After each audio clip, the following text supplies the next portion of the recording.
1 minute లో current affairs bits నేర్చేసుకుందాం. Let's start. C. Award పొందిన సిస్టమ్ పేరేమిటి? Cell broadcast disaster alert system. Skoch award 2025 గెలుచుకున్న సంస్థ ఏది? C. Centre for development of telematics. భారత నావికాదళం ఏ రకమైన బార్జ్ల కోసం ఒప్పందం చేసుకుంది? స్వదేశీ బాటమ్ ఓపెనింగ్ బార్జ్. భారతదేశంలో ఎగువ మధ్యతరగతి ఆదాయ స్థాయికి చేరడానికి అవసరమైన తలసరి ఆదాయం ఎంత? $4,500. క్రిటికల్ మినరల్స్ కోసం ప్రవేశపెట్టిన కొత్త విధానం పేరేంటి? టైలింగ్స్ పాలసీ. టైలింగ్స్ పాలసీ విధాన లక్ష్యం ఏమిటి? మైనింగ్ వ్యర్థాల నుంచి అరుదైన ఖనిజాల పునరుద్ధరణ. IMF ప్రకారం 2026లో ప్రపంచ జీడీపీ వృద్ధి ఎంత? 3.3%. అభివృద్ధి చెందిన దేశాల వృద్ధి రేటు ఎంతగా అంచనా? 1.8%.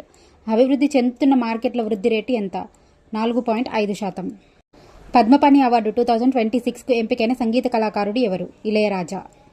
పద్మపాణి అవార్డులు ఎక్కడ ప్రదానం చేశారు? అజంతా ఎల్లోరా అంతర్జాతీయ చలనచిత్రోత్సవం. Thanks for watching. Please like, share and subscribe to my channel.